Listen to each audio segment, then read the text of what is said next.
네, 이제까지 믿음과 약속에 대해서 우리가 32번의 말씀을 전개했습니다. 이제 오늘부터는 190번 사랑의 실천. 우리가 이제까지 하나님의 사랑을 받았다면 어떻게 우리가 실천할 수 있는가? 하나님께서 원하시는 방법이 무엇인가를 오늘 말씀을 깨닫고 이 축복 누리시기를 주님의 이름으로 축원합니다. 190번 사랑의 실천입니다. 첫 번째로 고린도전서 13장 8절에 보면 네, 사랑은 언제까지나 떨어지지 아니하되. 사랑은 언제까지 떨어지지 않대. 하나님께서 우리에게 베푸신 사랑은 뭡니까? 생명 바쳐 죽기까지 사랑하셨어요. 사랑하는 독자 아들 이삭을 사랑하는 아들 예수 그리스도를 죽기까지 생하셨잖아요. 그럼 하나님의 사랑은 우리가 표현할 수 없어요. 그래서 지식에 넘치는 사랑, 넓고 길고 높고 깊은 사랑, 그 사랑을 우리가 받았다면 우리도 사랑을 베풀어야 되잖아요. 그 사랑이 우리를 받았기 때문에 그 사랑을 베풀어야 되죠. 네, 그렇기 때문에 자, 그러면 어떻게 우리가 사랑을 베풀 수 있는가 합니다. 사랑은 언제까지 떨어지지 않아. 네, 이 세상 모든 것이 끝나도 결국 하나님의 사랑은 그대로 우리가 있다는 것입니다. 자, 우리가 현대사회에서 힘에 대한 이야기를 많이 하고 있습니다. 원자력, 아니면 돈에 대한 거, 아니면 과학에 대한 거, 아니면 권세, 이런 등등. 하지만 성서는 다음이 없는 사랑에 대해서, 다음은 그 사랑, 예, 그거에 대해서 얘기하고 있는 사랑의 힘이 어떤 것인가를 우리에게 가르쳐 줍니다. 그래서 고린도전서 13장 8절에 사랑은 언제까지나 떨어지지 아니하되. 얼마나 축복된 말씀입니다. 잠깐 하나님 사랑하는 게 아니에요. 하나님은 언제까지나. 왜? 전도서 3장 11절에 보니까 영원을 삼아는 영원토록 우리와 함께 계시면서 영광을 받으시기 위해서 우리를 지으셨잖아요. 그렇기 때문에 하나님의 사랑은 떨어지지 않고. 그런데 그런데 뭡니까? 예언도 폐하고 방언도 그치고 지식도 폐하리라.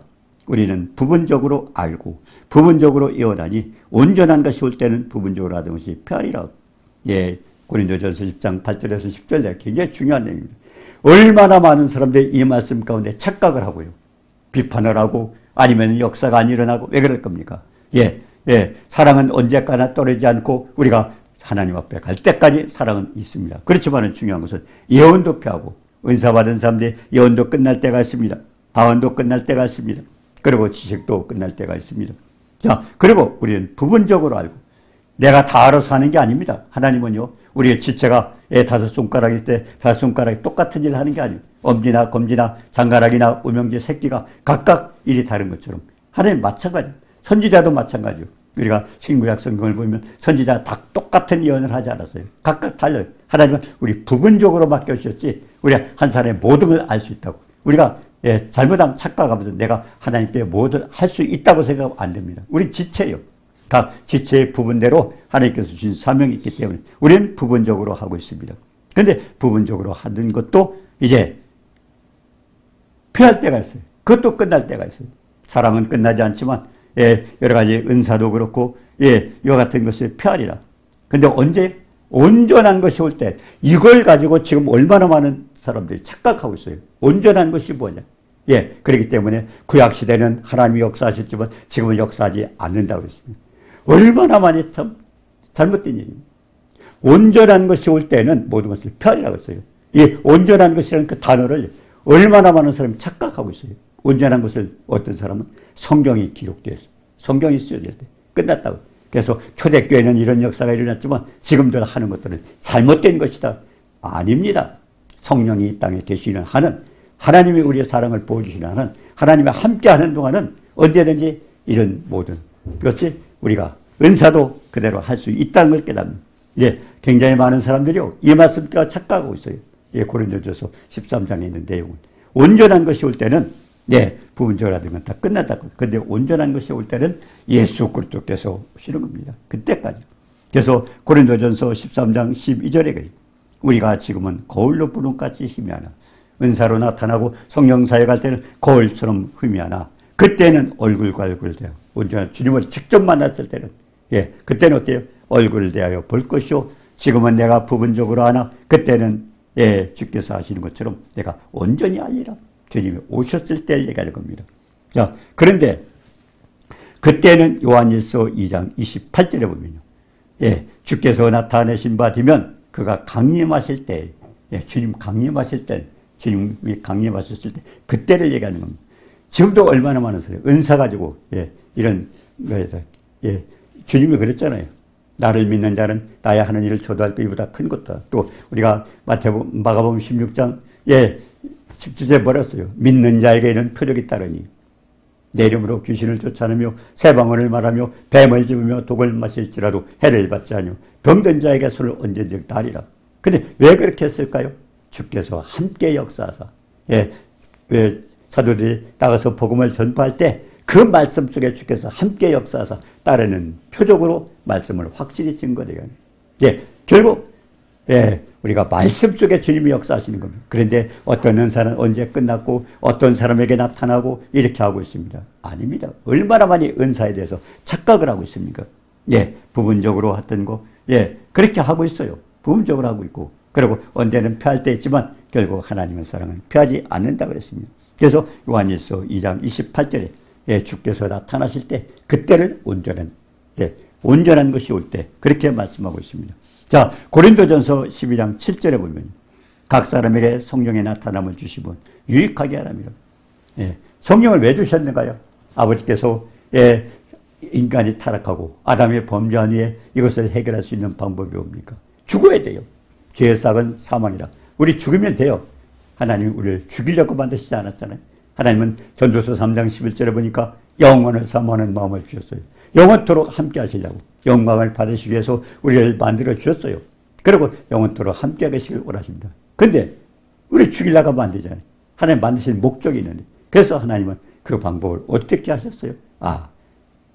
내가 만든 피조물 인간을 죽일 게 아니라 내 아들 독생자 아들을 희생제물로 드려야 돼요. 그래서 아버지께서 독생자 아들을 희생제물로 결정을 하신 겁니다.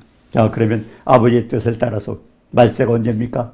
주님이 이 땅에 오셨을 때부터 말씀입니다. 마지막 때 아들을 이 땅에 보내셔서 이제 우리가 해결할 수 없는 죄와 허물과 연약함과 질병, 저주 해결할 수 있는 방법으로 주님의 고난을 받으시고 그리고 십자가에 희생하시고 부활하셨어요. 다 하셨어요. 자, 그러면 주님은 하셨어요.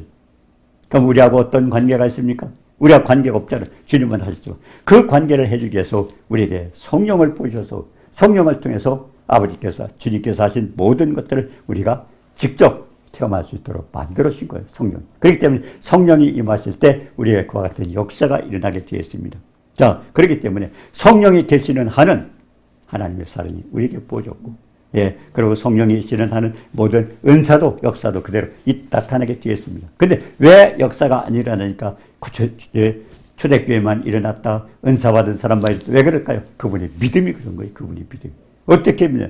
중요한 것은 하나님이 약속하신 말씀을 붙들고 기도해야지. 내 생각대로. 그래서 하나님 뭡니까? 내 법을 내 생각에 두고 말씀이 내 생각 속에서 생각을 바꿔주지 않는 그분은 말씀은 어떤 겁니까?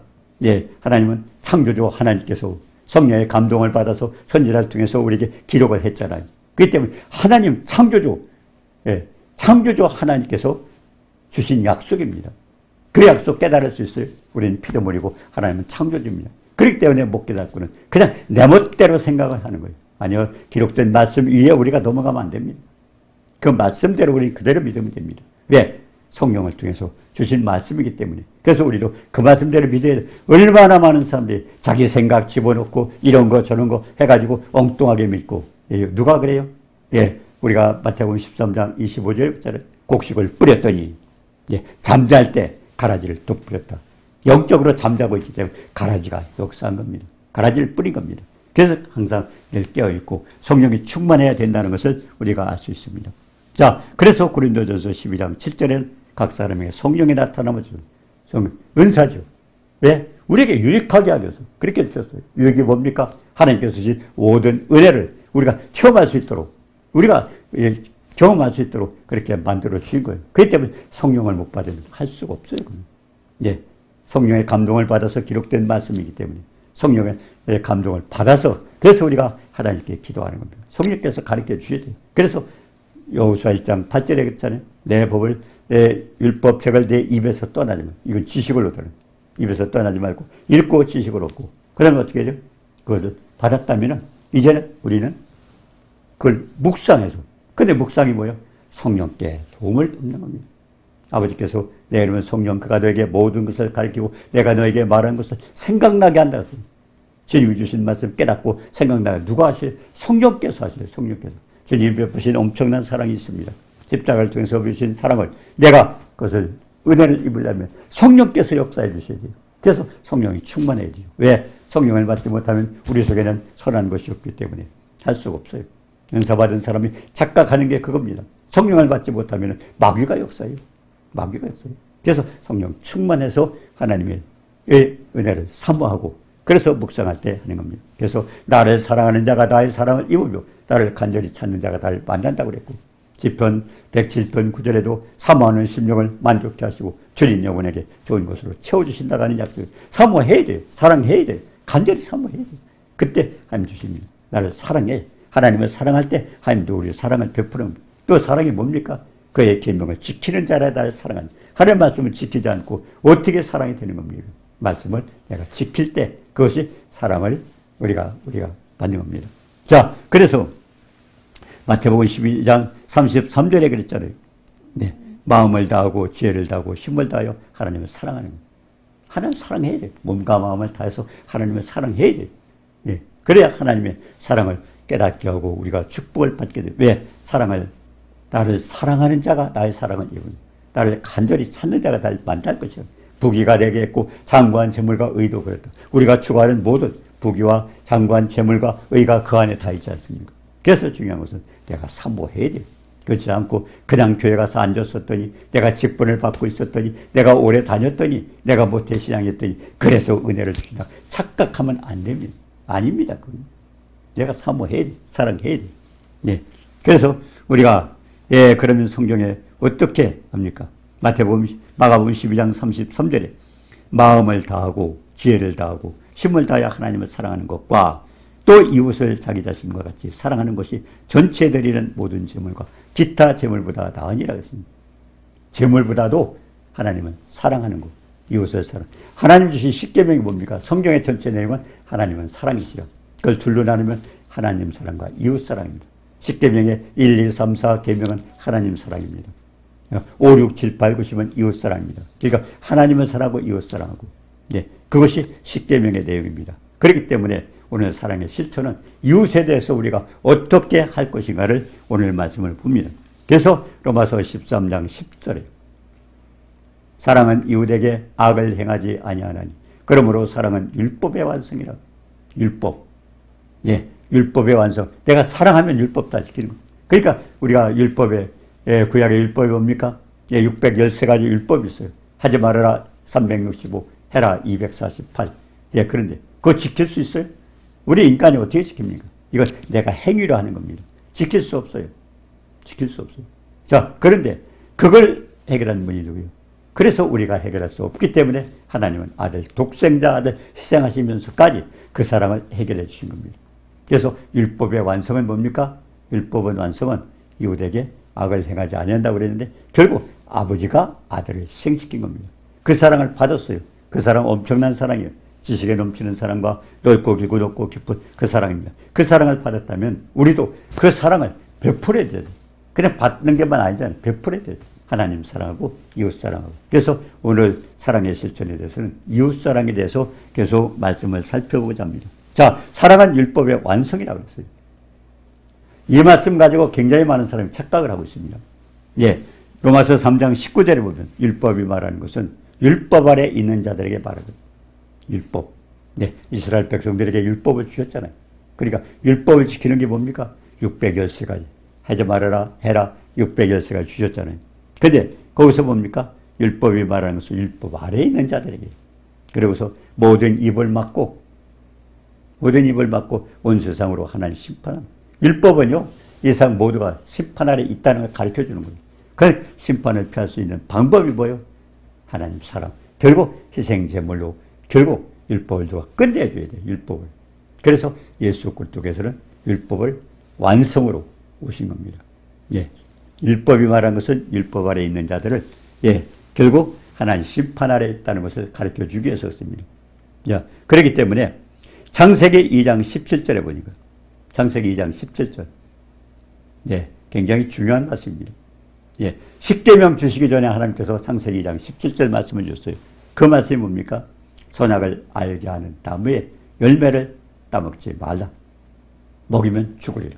먹지 말아라. 먹이면 죽으리라. 예. 결국 우리에게 자유의지를 줘. 선택은 우리가 하는 거예요. 먹이면 죽고 먹지 않으면 살고. 그래 하나님은 먹지 말라고 하셨지만은 순종 불순종하면 죽는. 아담은 따 먹었어요. 따 먹었어요. 왜? 사탄에게 쏘아가지고 아내가 따 먹고 자기도 먹게 했습니다. 자, 그런데 그 의미가 뭡니까?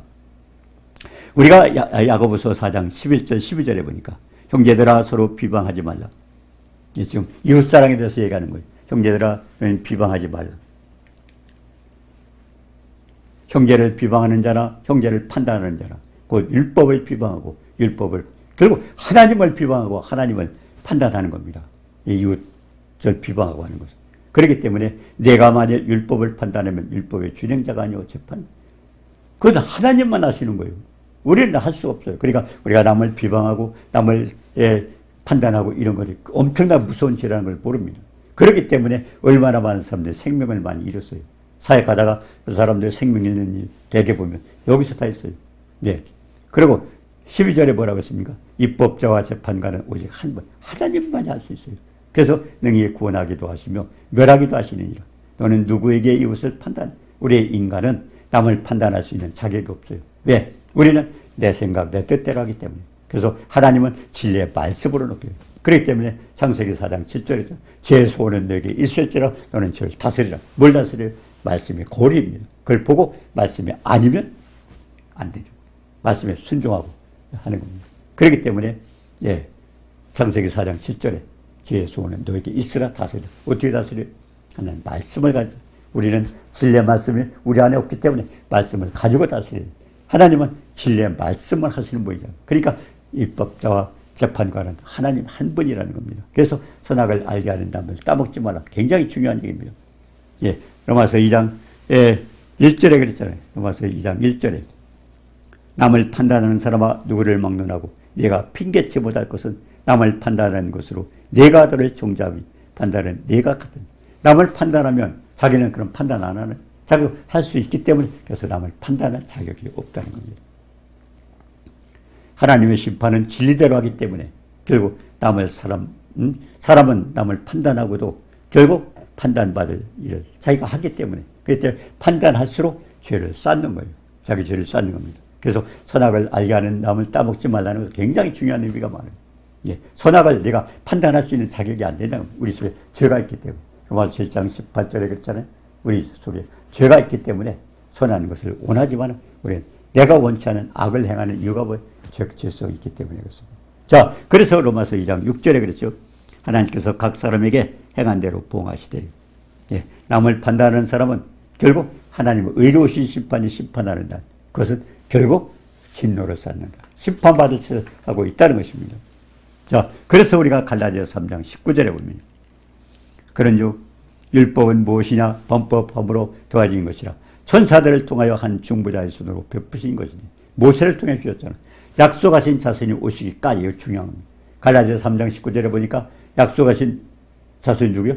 예수님 오실 때까지만 있던 거예요. 예수님 오실 때까지. 그랬다고 말라기서 끝난 게 아니에요. 마태복음에 보면 예수님은 이 땅에서 율법을 지켰어요. 안식일을 지켰고 제사를 지냈고. 왜 그랬습니까? 예수님은 율법으로 오셨어요. 율법 속에 오신 겁니다. 그래서 갈라디아서 3장 24절에 이같이 율법이 우리를 그리스도께로 인도하는 초등교사다. 율법은 예수님께로 인도하기 위해서 결국 은혜로 인도하기 위해서 그래서 주신 겁니다. 그러면 율법으로 다 지키면 할 수 있으면 다 지킬 수 인간이 없기 때문에 주신 이유는 결국 인간의 모습을 죄를 깨닫게 해서 인간은 할 수 없겠다는 걸 깨닫게 하기 위해서 그러고서 우리는 할 수 없지만 예수 그리스도를 믿음으로 축복을 받는다 가르쳐 주기 위해서 그랬습니다. 자, 그래서 갈라디아서 4장 4절에 보니까 때가 참에 때가 돼서 하나님께서 마지막 때 아들을 보내신 겁니다. 아들을 보내서 여자에게 나게 하시고 율법 아래 태어나신 것은 율법 아래 있는 자를 속량하시기 위해서 율법을 있는 사람들을 해결하기 위해서 결국 예수님도 율법 가운데 태어나신 것입니다. 그래서 아들의 명분을 얻게 하시려고 우리를 그렇게 하셨다는 겁니다. 자, 갈라디아서 5장 4절에 보니까 율법 안에서 의롭다함을 얻으려 하는 너희는 그리스도에게서 끊어지고 은혜가 또 얼마나 많은 사람들이 지금도 율법 지키고 있어요. 뭐래 이거 하지 말라고 하지 말라. 아니에요. 그 중에 상당히 많이 아니에요. 율법 가지고 은혜를 받는 자, 결국 율법 안에서 의롭다함을 얻는 자는 그리스도에서 관계없다는 예수님. 예수님은 율법을 지킬 수 없기 때문에 주님이 오셨어요. 근데 굉장히 많은 사람들이 자기도 모르게 율법을 지키고 있는 사람들이 얼마나 많은지 아세요? 우리가 한번 자신을 점검해 볼 필요가 있습니다. 예. 자, 그렇기 때문에 성령으로 우리가 믿음을 따라서 의의 소망을 갖기 위해서 결국 율법을 주신 것은 예수 그리스도 오시기까지만 우리에게 주신 겁니다. 그래서 예수님 십자가에 못 박혀서 운명하실 때 그때 율법이 끝납니다. 그때 뭡니까? 휘장이 문이 열렸잖아요. 휘장이 찢어져. 그게 하나의 문을 열어놓으신 거예요. 주님이 그때까지는 율법을 지켰던 것입니다. 자, 그래서 로마서 6장 3절에 그랬죠. 무릇 그리스도와 합하여 예수를 받은 우리는 그의 죽으심과 합하여 세례를 받은 전. 예, 세례. 예수님이 세례 어떻게 받으셨어요? 물속에 들어갔다 나오셨죠. 이걸 왜 그렇게 했을까요? 예, 많은 사람들이 지금 세례하지만요. 의미는 사실 침례입니다. 세례는 뭐예요? 물 뿌리는 거예요. 예, 세례라는 뜻은 예수 그리스도와 함께 죽음을 얘기하는 거예요. 장사 지냈다가 다시 태어났다. 그렇기 때문에 예수님도 물속에 들어갔다가 나오셨어요. 왜 그랬을까요? 죽음을 얘기하는 거예요. 무덤 속에 들어갔다가 나오는 겁니다. 예, 그냥 세례하는 거. 아니야, 그냥 물 뿌리는 거예요. 흙을 뿌려가지고, 뭡니까? 땅 속에 장례지는 거죠. 그래서 예수님도 물속에서 올라오셨지 않습니까? 그래서 이 세례의 정확한 의미는 침례입니다. 그것을 로마서 6장 3절에 합니다. 그리스도와 합하여 세례를 받은 침례를 받은 우리는 죽으심과 합하여 세례를 받은 줄 알지. 결국 죽음을 얘기하는 거예요. 근데 또 할례라는 게 있잖아요. 할례. 할례는 뭡니까? 하나님의 약속을 받는 거예요. 하나님의 약속을. 네. 그래서 할례를 받은 갈라디아서 5장 3절에 했잖아요. 할례를 받은 각 사람은 율법 전체를 행할 겁니다. 할례는 약속을 받는 거예요.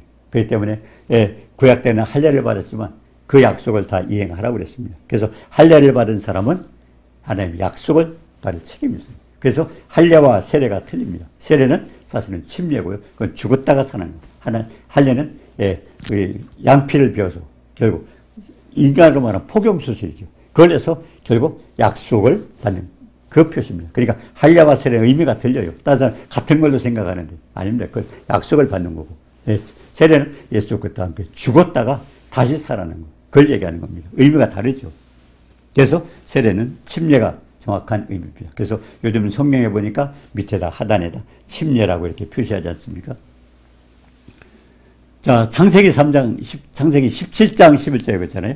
너희는 양피를 베어라. 이것이 나와 너의 사이의 언약의 표징이에요. 아브라함에게 약속을 하셨잖아요. 근데 이제는 그게 아니고 로마서 6장에 있는 내용대로 우리는 침례를 받으라.